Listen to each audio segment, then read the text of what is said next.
Episode 4. Sore ini Jill berbaring di kasur ukuran mini. Ia tinggal di sebuah mes bersama dua staf lainnya, tak lain Fanny, Ika, serta satu orang pembantu yang masing-masing mendiami kamar yang berbeda. Sebuah pesan masuk membuat Jill langsung menyambar ponsel di sisi ranjang dan membaca pesan. Dari Jeff. "Oh Pak Bos. Segera kirimkan email laporan interval panen ke pusat." Jill segera membalas pesan. "Oke, Pak." Jill langsung membuka laptop di meja berukuran pendek samping ranjang. Ia duduk di lantai dengan pandangan fokus ke laptop. Jemarinya menggeser-geser kursor mengarahkannya ke aplikasi Yahoo.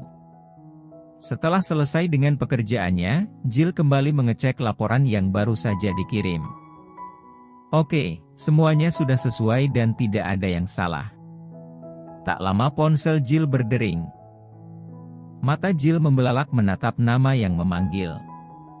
Nomor yang ia beri nama Pak Bos alias Jeff.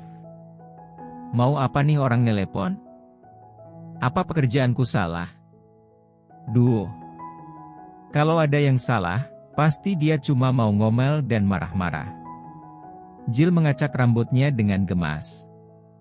Sebelum nada dering putus, Jill cepat-cepat menjawab telepon.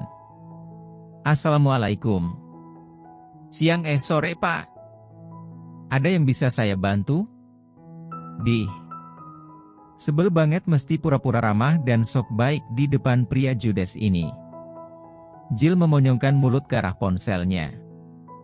"Kamu sudah kirimkan emailnya?" "Sudah, Pak." "Sudah kamu teliti sebelumnya, Em?"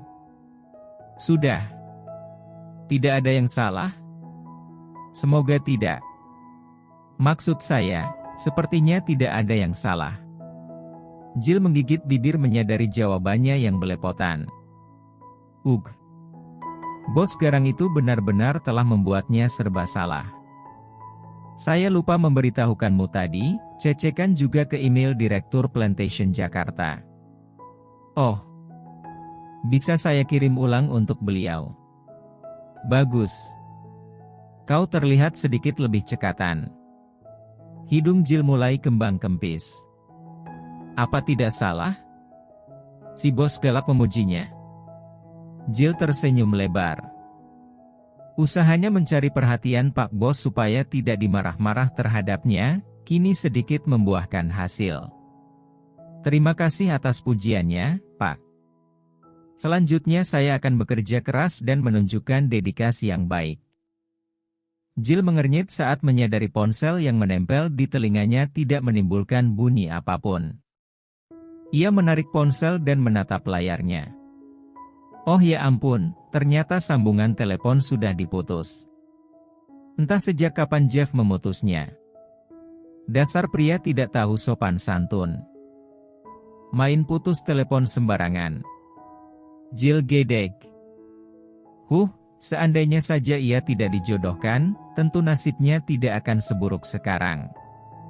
Ia juga tidak akan kabur dari rumah dan akhirnya kuliahnya putus di tengah jalan.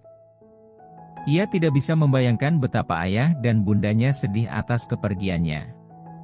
Perjuangan mereka yang selama ini bekerja keras mencari uang untuk biaya kuliah Jill, pasti rasanya sia-sia. Tapi mau bagaimana lagi, Jill tidak ingin kehidupannya dipertaruhkan. Jill termenung mengingat kejadian beberapa waktu lalu. Waktu itu ayahnya bersemangat membahas perjodohannya. "Jill, ayah ingin mau menikah." "Menikah?" Jill terkejut, matanya membelalak menatap lelaki parubaya berkaos oblong di hadapannya. "Ya, kamu harus menikah dengan Didi." Lanjut Aldo Wijaya, ayahnya Jill.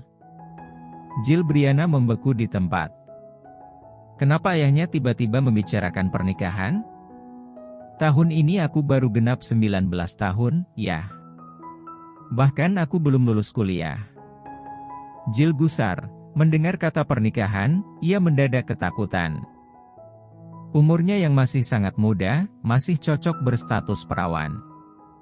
Sekilas mata Jill menyapu bentuk tubuhnya yang ternyata masih seperti biasa, imut dan mungil. Tidak ada yang menggelambir. Artinya tidak ada alasan yang membuat ayahnya mencemasakan status kesendiriannya.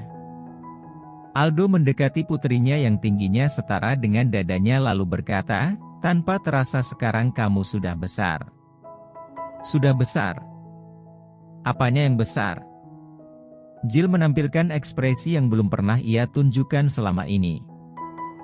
Dahinya berkerut hingga alisnya yang seperti bulan sabit hampir menyatu.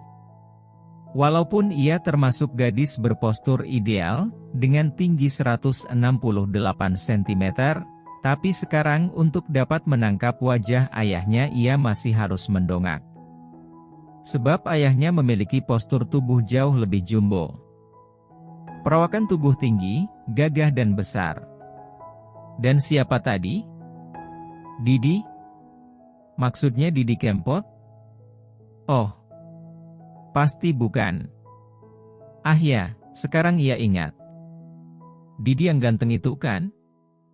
Namun senyumnya mendadak pudar saat sadar Didi yang ada dalam pikirannya adalah seorang aktor.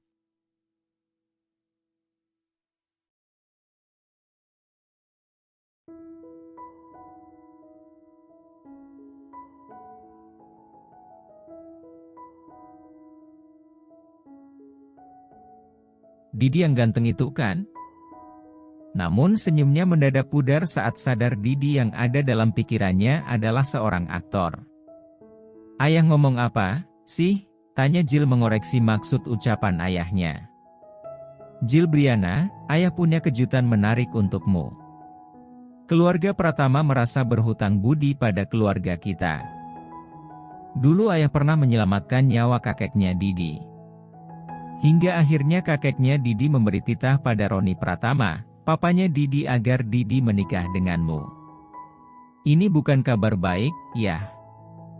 Ini kabar buruk. Aku belum mau menikah. Kau masih ingin melanjutkan kuliahmu, bukan? Tentu. Ayah sudah tidak punya biaya lagi untuk itu. Kau bisa melanjutkan kuliahmu setelah menjadi keluarga besar Pratama. Ayah mengancamku? Jill mengerutkan dahi. Justru ini cara terbaik untuk menyelamatkan masa depanmu. Kau bisa hidup enak di keluarga terhormat. Kuliahmu terjamin, dan kau juga bisa minta apa saja. Aldo tertawarnya, seakan tidak mau tahu dengan penolakan Jill. Mereka keluarga baik-baik. Didi juga anak yang sopan, kau tidak perlu ragukan itu. Ayah, aku masih ingin hidup sendiri. Ayah sudah berjuang banyak untuk masalah pernikahanmu ini. Orang seperti kita bisa menikah dengan keluarga Pratama adalah sesuatu yang sangat luar biasa. Itu menurut ayah. Jill tersenyum, senyuman yang terpaksa ditampilkan, lebih seperti tertekan. Brianna. Tak masalah awalnya kau tidak menyukai kesepakatan ini, lama-lama kau pasti akan terbiasa. Nanti malam kita pergi ke rumah Om Roni Pratama. Di sana kau akan menemukan kejutan. Ini sudah lama ayah tunggu-tunggu. Keluarga Aldo lebih suka memanggil putrinya itu dengan panggilan Brianna ketimbang Jill.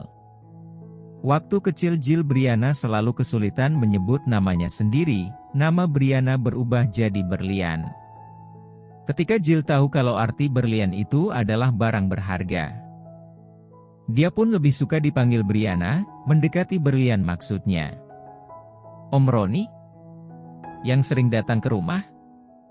Yang hidungnya kayak jambu monyet itu?